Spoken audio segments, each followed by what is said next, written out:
Assalamualaikum warahmatullahi wabarakatuh. Salam sejahtera untuk kita semua. Semangat pagi, sahabat-sahabat Rumah Hijau Net dimanapun berada. Kembali bertemu dengan saya, Andito Urban Farmer dan Motif Farmer dari Cipinang Muara, Jakarta Timur, yang pagi hari ini mohon permisi mengawali dengan permohonan maaf karena ternyata sesi full Zoom kita yang harusnya diadakan hari Sabtu kemarin terpaksa diundur ke hari Minggu pagi ini karena ternyata event lomba renangnya diikuti banyak sekali peserta sehingga saya baru sampai rumah itu sekitar jam setengah 8 itu.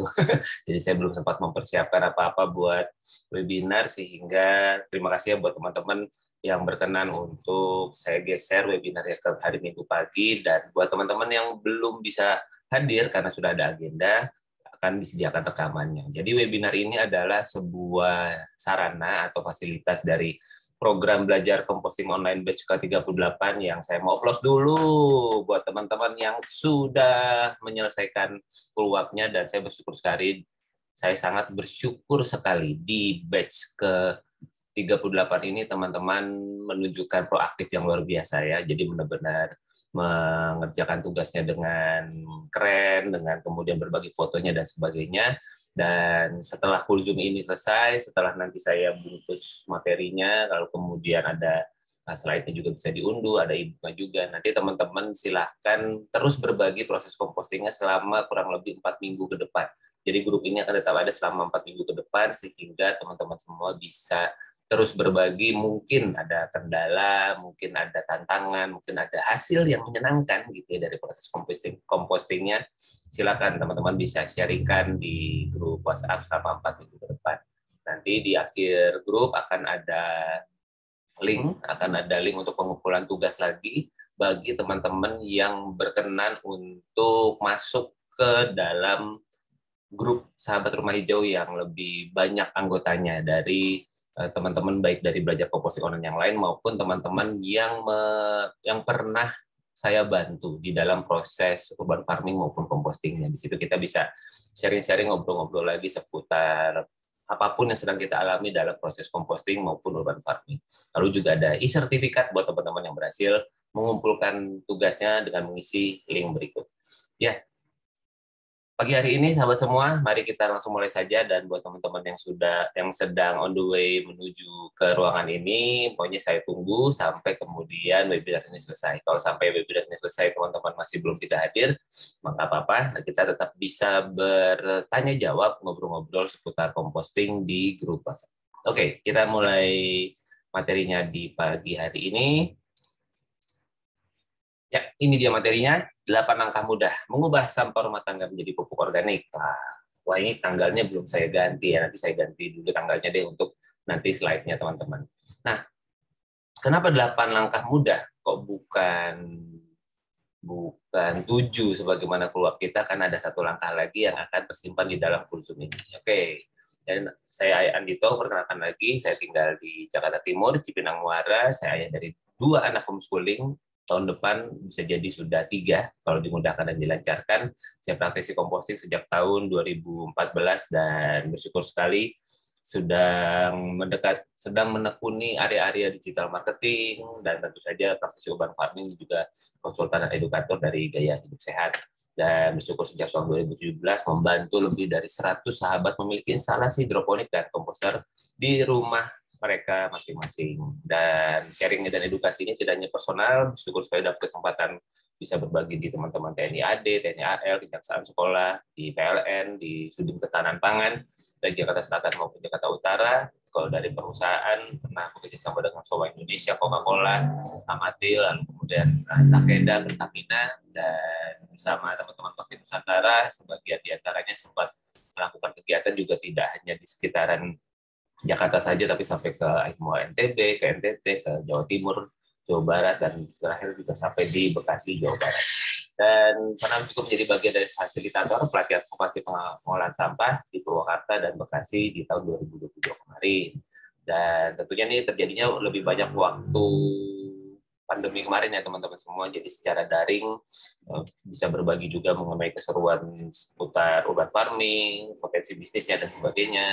Lalu kemudian bersama teman-teman mahasiswa juga, dan ya harapannya kalau teman-teman mahasiswa itu mereka tidak hanya berfokus kepada proses yang menghasilkan produksinya saja, tapi pasti ada sisa-sisa. Nah, sisa-sisa ini perlu juga segera ditemukan mau dikemanakan gitu ya. Dan kalau mau dikemanakan tentu ya harapannya jangan yang menghabisi atau mengakhiri semua sampahnya itu ya di TPS atau TPA. Itu mah menambah masalah, bukan kemudian menjadi bagian dari penyelesaian masalah gitu ya. Oke. Ini 8 langkah mudanya. Mari kita mulai dari langkah pertama, yaitu mindset. Ya, ini yang teman-teman sudah kerjakan di awal follow-up, dan saya ingin ingatkan kembali bahwa sedemikian banyaknya sampah yang tidak terkelola selama setahun di tahun 2022. Ini diambil dari SIPSN ya, dan bayangkan teman-teman 6 juta ton per tahun. Ya, tinggal dibagi aja, kalau dibagi 365 hari berarti ada sekian ribu ton, berapa tuh dalam waktu sehari itu yang kemudian menjadi sampah yang tidak terkelola. Itu di tahun 2022 saja. Dan faktanya, yang mengapa kemudian saya masih terus bersemangat untuk hadir di setiap batch-nya, seberapapun teman-teman yang hadir, itu karena memang tidak bisa dipungkiri bahwa komposisi sampah terbesar dari tumpukan-tumpukan itu ada di sisa makanan dan sampah rumah tangga. Nah, itu dia. Makanya yuk kita belajar ngompos, karena kita nih teman-teman semua yang punya andil yang kemudian menjadi bagian dari 40% itu ya kita ini gitu ya. Dan ini semua diambil dari Sistem Informasi Pengelolaan Sampah Nasional atau SIPSN tadi itu. Nah, jadi teman-teman semua, kalau pola persampahan itu tidak berubah dan terus dilakukan setiap hari, maka lama-lama nih saya deh kemampuan TPS dan TPA kita semakin lama akan semakin menipis. Jadi apa nih solusinya? Composting, teman-teman semua. Kita memilah dan mengolah sampah dari sumbernya. Dan mengapa perlu? Nah ini, karena sudah jelas saya membuktikan sendiri bagaimana 40-80% tumpukan sampah di rumah saya bisa dikurangi. Dulu saya bisa 3 kantong per hari, di mana per harinya pasti sudah ada sampah organik dan anorganik yang tercampur. Dan sekarang saya juga menghasilkan kurang lebih 3 kantong juga, tapi seminggu. Nah, lumayan kan? Dari 3 kantong per hari jadi 3 kantong per minggu, dan itu 3 kantong ini pun sampah kering, residu. Ibaratnya teman-teman petugas kebersihan kalau mengambil sampah dari rumah saya ringan lah, nggak harus dipanggul, enggak, karena apa? Memang nggak ada sampah organiknya dan tidak berbau, karena isinya hanyalah sampah-sampah kering, sampah-sampah kemasan, sampah-sampah recehan gitu yang kemudian sudah tinggal dibawa saja oleh teman-teman tugas kebersihan. Ibaratnya kalau itu mau dibakar, mau kemudian dipilah lagi oleh teman-teman di sana, pasti jauh lebih ringan karena tidak ada sampah organiknya. Setuju? Nah, itu yang kita lakukan bersama, teman-teman.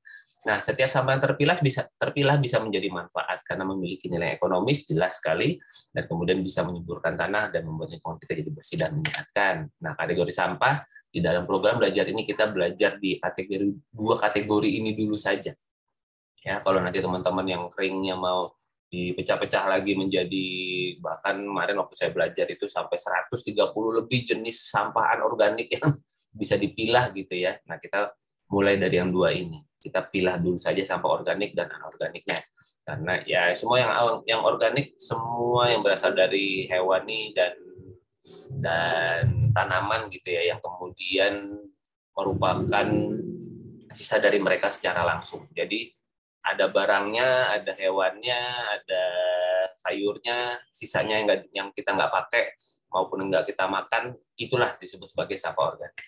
Lalu kemudian yang sampah keringnya ini, yang anorganik ini termasuk kantong plastik, botol kaca, kardus, karton, dan sebagainya. Nah, pertanyaannya biasanya suka ada di kertas atau tisu gitu ya, sebagai sebuah materi, apakah saya kompos juga? Jadi gini teman-teman semua, salah satu cara ngukurnya adalah, kalau tisu deh, yang suka ditanyakan itu, kira-kira kalau teman-teman diamkan selama sebulan, 2 bulan, atau 6 bulan, atau 1 tahun, kira-kira bentuk tisu itu berubah nggak? Jadi menyusut nggak? Jadi kecil nggak? Nah, bandingkan dengan misalnya daun pisang gitu ya. Kita beli daun pisang keras tuh, keren, bagus. Lalu kemudian setelah lewat 3 hari, kira-kira penampilannya seperti apa? Apakah dia menyusut, mengering? Nah, kalau kemudian dia menyusut dan mengering, itulah sampah atau sisa yang disebut sebagai organik, yang bisa dikompos. Tapi kalau kemudian tisu itu tidak berubah dalam ukuran 1 sampai 2 bulan, tandanya itu tidak termasuk dalam sampah organik. Karena apa? Sudah ada pemrosesan teman-teman semua, dan itu yang membuat tisu menjadi lebih kuat, sehingga kalau buat saya pribadi dia akan mengganggu proses pengomposan, mengganggu proses tekstur kembali ke tanahnya, itu menjadi berbeda. Lebih baik dia diolah secara anorganik gitu. Apakah mungkin nanti dengan cara dibakar atau kemudian apa segala macam, tentu dengan cara yang paling bagus ya. Ini saya sedikit sharing, sebetulnya pemerintah sedang menuju ke sana, menyediakan incinerasi dengan metode yang terbaik gitu, sehingga nanti asap yang keluar betul-betul hanya sisanya uap air saja. Namun memang butuh investasi besar dan kemauan politik yang tinggi, karena ya tidak ada jalan lain sebetulnya untuk kemudian mengatasi ribuan ton sampah per hari selain kemudian dengan cara dibakar. Nah, ini yang kemudian sedang dalam proses, dan kita sebagai warga bukan karena wah asik dong udah bisa dibakar ya udah kita tumpuk aja, nggak gitu. Justru kalau kita mau ikut menjaga proses pengolahan sampah baik organik maupun anorganik ini secara sustainable, maka kita perlu memilah sampah organik sejak dari awal. Itu penting sekali ya teman-teman semua. Terima kasih. Kita lanjut lagi ke prinsip 3R. Nah, teman-teman semua, jadi sebelum kita masuk fokus ke pengolahan sampahnya, kita harus berfokus atau punya mindset untuk ngurangin dulu gitu ya. Jadi saya ingin mengajak teman-teman semua untuk bisa melakukan ini bersama, yaitu setidaknya kita bisa melakukan reduce atau mengurangi belanja kita minimal gitu ya. Kalau kita pergi ke pasar, kita bisa ngurangin 1 sampai 2 lembar plastik setiap kita berangkat ke pasar deh. Misal kalau kita beli telur, kita nggak pakai plastik, atau kita beli tahu misalnya, atau kemudian yang jelas-jelas kalau pakai plastik pasti plastiknya nggak dipakai kembali. Misalnya kita beli daging, beli ayam, beli bumbu jadi gitu ya, yang kemudian misalnya tukang bumbu itu suka menempatkan di dalam plastik gitu, kita bisa bawa wadah kecil, sehingga kalau kita pesan bumbu udah di wadah ini saja, jadi kita nggak menambah jumlah plastik yang terbuang ke TPS atau TPA. Langkahnya sederhana teman-teman, tapi kalau kita lakukan bareng-bareng gitu ya, misalnya gitu ya, mimpi aja gitu, 200 juta penduduk Indonesia itu melakukan ini semua, kan sudah terbayang ada berapa ribu ton sampah plastik yang bisa kita kurangi per harinya. Nah, itu yang kemudian kita coba lakukan bersama ya. Baru kemudian setelah kita memang berusaha mengurangi, kita baru berusaha memakai kembali gitu ya, termasuk pemakaian wadah-wadah berkali pakai, botol isi ulang dan sebagainya, itu bagian dari reuse. Baru kemudian kalau kita ambil plastik, ya plastiknya yang bisa kita pakai sampai berkali-kali gitu ya teman-teman, sampai bahkan 10-20 kali pakai gitu, sobek selotip lagi segala macam, pokoknya supaya kemudian si plastik ini bisa kita pakai terus sampai dia benar-benar hancur. Nah, itu bagian dari reuse. Karena sebenarnya kalau teman-teman mungkin pernah mendengar ceritanya, plastik itu kan ditemukan dalam rangka ingin menyelamatkan lingkungan. Karena pada saat itu manusia pola belanjanya menggunakan kantong kertas yang notabene kalau kena air gampang jebol, gampang rusak, dan sementara kertas itu dibuat dengan menebang pohon, sebenarnya kalau kita bikin sebuah pengganti kantong yang bahannya bukan kertas tapi pakai plastik, pakai bahan yang lain gitu yang lebih tahan air, lebih awet, ditemukanlah plastik untuk kemudian pengganti kertas. Ternyata sekarang manusia kembali pada pola sebagaimana pemakaian kertas yang dahulu, hanya sekali pakai aja. Nah, ini yang kemudian menjadi masalah lingkungan, menjadi masalah bumi kita pada saat ini. Jadi kalau bumi kita saat ini mungkin sedang menunjukkan proses-proses menuju keseimbangannya, ya itu adalah bagian dari perbuatan kita juga sebagai manusia, teman-teman semua. Jadi kita mulai apa yang bisa kita lakukan hari ini, kita mulai reuse memakai kembali, lalu kemudian recycle, baru kita daur ulang apa yang bisa kita daur ulang. Gitu ya teman-teman semua. Dan kalau sampah kering setelah dipilah banyak sekali sebetulnya manfaatnya, teman-teman semua. Bisa dipakai buat kreasi anak-anak, bisa disetorkan bank sampah, diberikan ke pemulung, maupun kemudian kita bisa serahkan ke penampungan sampah kering. Nah, bank sampah ini menjadi sebuah pola yang dulu sempat saya cukup rutin lakukan, dan silakan teman-teman bisa cari pengelola bank sampah di sekitar teman-teman. Ini sangat membantu juga dalam proses pengurangan ya, sehingga kemudian sampah-sampah itu tidak semuanya berakhir di TPS atau TPA. Nah, ini ada beberapa aplikasi yang mendukung gerakan minim sampah, seperti Siklus yang bisa isi ulang, minyak goreng sabun cuci piring dan sebagainya.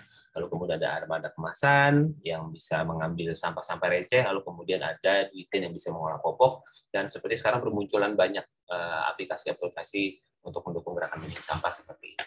Nah, jadi yuk kita mulai memilah sampah kita, dan kita angka keduanya kita siapkan dua tempat sampah. Yang pertama adalah ini ya teman-teman semua, terima kasih teman-teman yang sudah menyetorkan tugasnya, senang saya melihat prosesnya. Yang menjadi catatan saya kan ada di sini nih, yang paling bawah ini ya, yang kanan bawah ini punyanya Kak Wandi kalau nggak salah waktu itu, dan saya tanya ini plastiknya yang dipakai buat menampung sampah anorganik, sampah organiknya masih dipakai lagi, mau dicuci lagi, katanya sih itu mau dicuci lagi, ntar dicuci lagi sampai retak sampai rusak baru kemudian diganti. Nah, oke lah kalau gitu. Karena sebetulnya prinsipnya adalah teman-teman, sampah organik itu niscaya punya kandungan air, sehingga pasti akan membuat wadahnya menjadi basah. Kalau kita menggunakan wadah yang selain wadah yang tidak bisa dicuci, selain wadah yang bisa dicuci, maka nanti khawatirnya nanti akan terus terjadi penambahan sampah lagi di sana. Tapi kalau kemudian kawan dibilang mau reuse terus, ya apa-apa juga. Gitu. Yang penting teman-teman sudah mulai memilah, karena ini kunci terpenting ya di dalam proses pengolahan sampah organik. Tanpa pemilahan niscaya nggak mudah untuk kemudian melakukan proses selanjutnya. Kalau ini sudah, yuk kita lanjut ke langkah berikutnya, kita tentukan metodenya. Kita mau apain ya sampahnya. Terima kasih yang sudah menyetorkan, ada mau bikin biopori, lubang organik, lalu kemudian juga membuat kompos pot ataupun kompos pakai karung gitu ya, dan sebagainya. Thank you teman-teman, bagus sekali. Next, kita ada metode-metode compostingnya. Nah, ini saya mengingatkan kembali, ada lubang organik, biopori, bisa pakai komposter, bisa kompos pot juga, dan tentu ekoenzim juga salah satu yang bisa dilakukan. Nah, ini yang saya sedang tekuni sampai hari ini, dan saya masih bersemangat sekali untuk membudidaya dan memasyarakatkan tentang metode kompos menggunakan maggot KSF ini. Dan kemudian angka keempatnya kita membuat mall. Terima kasih teman-teman semua yang sudah setoran mall-mallnya, keren banget ya. Terima kasih. Mau pakai kecap manis boleh, mau pakai gula merah, gula putih, dipersilahkan. Yang penting teman-teman menyediakan bakteri-bakteri agar proses composting kita menjadi jauh lebih cepat. Nah, yang kelima adalah kita siapkan penggembur. Terima kasih teman-teman. Saya senang nih lihat ada yang nyetor abu gosok. Masih ada ya abu gosok di sekitar teman-teman, bagus sekali. Dan di tengah cuaca panas yang konsisten di beberapa daerah, termasuk di Jakarta Timur, membuat sebetulnya daun kering menjadi penggembur yang amat sangat berlimpah. Teman-teman sangat bisa gunakan. Oke, angka keenam kita mencacah sampah, dan ini dia. Ada dua tugas dua yang menyetorkan tugas. Terima kasih teman-teman semua, betul sekali. Yang penting ukurannya dikecilin supaya prosesnya nanti di dalam proses komposnya menjadi lebih cepat.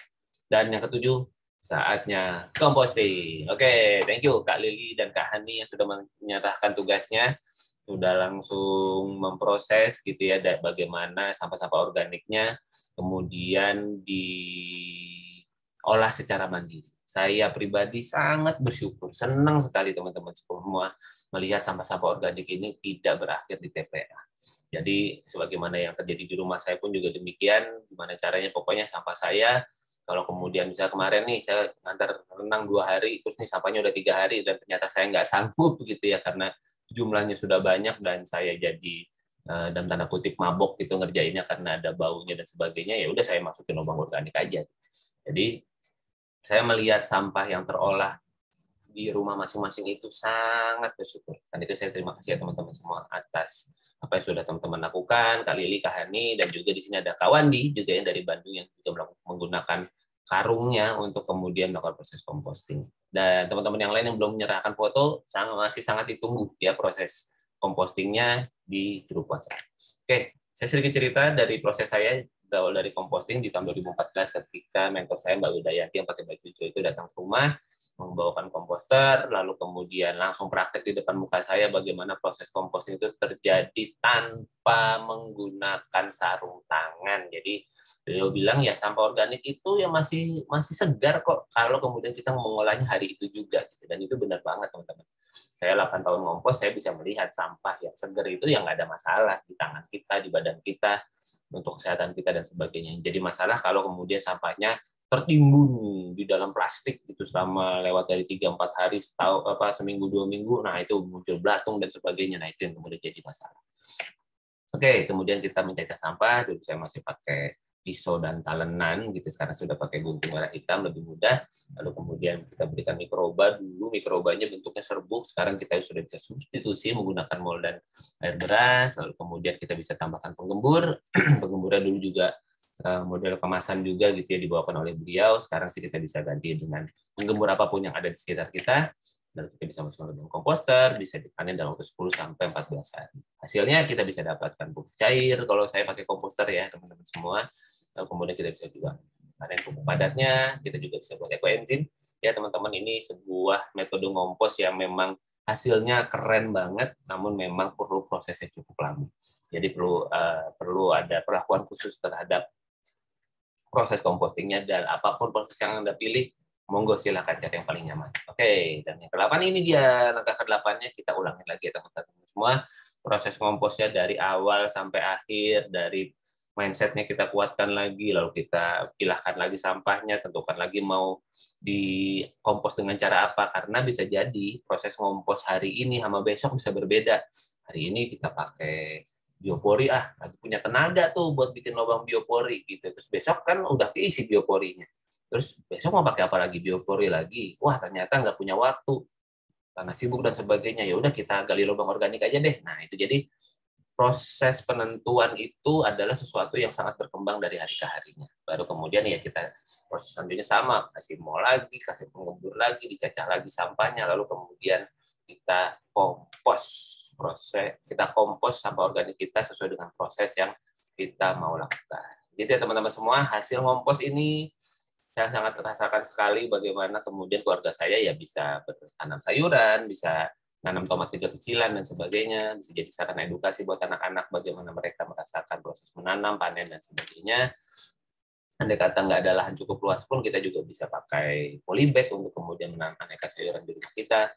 Kita bisa membuat raised bed, misalnya tanahnya tidak mudah digali, lalu kemudian panen deh gitu ya. Jadi yang kemudian menjadi sebuah momen-momen yang membahagiakan ketika kita bisa memanen hasil dari proses yang menggunakan sisa dari keseharian kita. Gitu teman-teman semua. Dan mari teman-teman semua, kita melakukan composting ini bukan buat hidup kita hari ini sih sahabat semua, kalau saya boleh sampaikan, karena hidup kita di bumi ini kan kalau dikasih 100 tahun sehat aja udah luar biasa banget ya teman-teman. Kita bisa berhitung kira-kira sisa hidup kita berapa ya normal-normalnya, walaupun saya lagi usia seperti lilin gitu ya, yang membakar pelan-pelan, katanya sih umurnya masih panjang nih. Kalau kemudian Tuhan berkehendak ada angin lewat, lalu kemudian lilinnya pada saat itu padam, maka saat itulah pula berakhir perjalanan hidup kita di dunia ini. Jadi teman-teman semua, hidup kita di dunia ini nggak panjang, nggak lama kalau dibandingkan dengan usia bumi kita yang sekian miliar tahun ini gitu ya. Kita hanyalah makhluk yang sesaat hadir saja. Mari yuk kita menjadi bagian dari penghuni bumi ini yang membawa bumi kita menjadi lebih baik. Salah satu caranya dengan melakukan proses composting untuk masa depan bumi kita. Dan saya suka menggunakan analogi, misalnya ya teman-teman semua yang belajar composting ini punya kos-kosan, gitu ya, punya kos-kosan, terus ada 20 pintu gitu, terus lagi full nih 20 pintunya, tapi teman-teman memperhatikan ada satu penghuni, dia bangun pagi gitu ya, bangun lebih pagi, dan dia nyapu, nggak cuma nyapu kamarnya doang, tapi dia nyapu selasar, yang bersihin daun-daun rontok yang ada di halaman dan sebagainya. Nggak disuruh, memang senang aja dengan kebersihan gitu. Dan kemudian itu dia lakukan,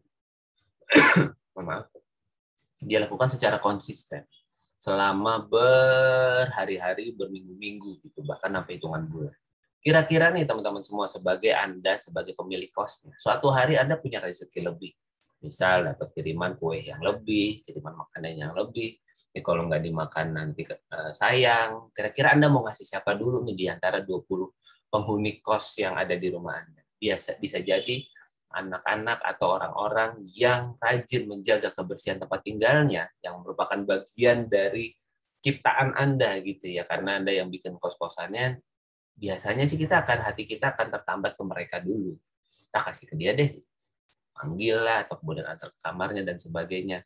Ini yang kemudian niscaya terjadi pada kita nih teman-teman semua, manusia-manusia yang katakanlah ingin menjaga bumi kita, menjaga ya sesuai dengan kemampuan kita. Jangan bandingkan ya teman-teman dengan katakanlah pola-pola yang terjadi di luar sana yang kemudian menghasilkan ribuan ton sampah tidak terpilah setiap harinya. Ya kalau kita melihat ke sana, kita akan merasa apa yang kita lakukan tidak berharga. Namun setiap gram sampah organik yang kita olah sendiri, teman-teman semua, saya itu akan memberikan kebaikan untuk hidup kita, untuk bumi kita, tempat tinggal kita. Dan ini untuk masa depan bumi kita,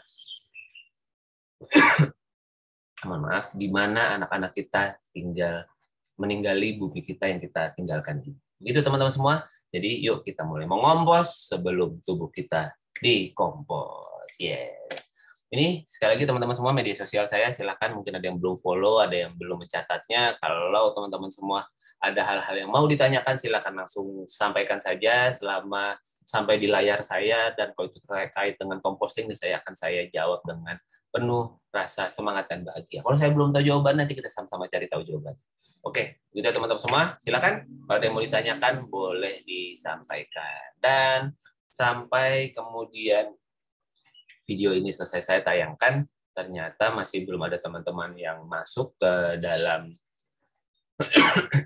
ruang Zoom saya di pagi hari ini. Nggak apa teman-teman semua. Selamat menikmati hari Minggu pagi bersama keluarga maupun aneka kegiatan yang sudah direncanakan. Pastikan teman-teman sudah menanamkan di dalam mindset-nya bahwa setiap kegiatan yang saya lakukan, saya akan melakukan prinsip 3R. Ya, kita mengurangi sampahnya, kita menggunakan kembali yang bisa kita gunakan, lalu kemudian kita daur ulang apa yang bisa kita daur ulang. Lalu pastikan teman-teman semua sampah organik kita coba olah sendiri ya, secara mandiri di rumah kita masing-masing. Oke teman-teman semua, terima kasih untuk kebersamaannya di webinar kali ini. Saya mohon maaf atas segala kekurangan saya di dalam memberikan pelayanan kepada teman-teman semua dalam full WAP, full Zoom, maupun nanti di dalam 4 minggu ke depan. Teman-teman semua, saya pribadi amat sangat bersyukur bisa berkenalan dengan teman-teman semua yang punya keinginan, punya semangat untuk mau memilah dan mengolah sampah rumah tangga dari rumah Anda sendiri. Karena apa yang teman-teman lakukan sangat luar biasa. Itulah yang kemudian membuat bumi kita niscaya jauh lebih baik, walaupun baru dilakukan oleh 1-2 orang di lingkungan kita. Nah, kenapa proses belajar composting online ini saya adakan terus? Karena saya ingin mencari teman sebanyak-banyaknya, mencari orang-orang yang bersemangat mau belajar. Apakah bisa langsung dipraktekkan hari itu juga? Mungkin belum. Sebagian sudah, tapi mungkin ada sebagian besar yang mungkin belum mempraktekkan. Namun setidaknya kalau sudah sempat mempelajari, suatu hari menghadapi sebuah situasinya, mudah-mudahan teman-teman semua siap melakukan proses prakteknya. Demikian teman-teman semua, sampai kita ketemu lagi di grup WhatsApp. Saya Andito, dan semoga teman-teman semua selalu dalam keadaan sehat dan penuh kebahagiaan. Terima kasih. Wassalamualaikum warahmatullahi wabarakatuh. Salam sejahtera untuk kita semua. Thank you. Sehat-sehat ya.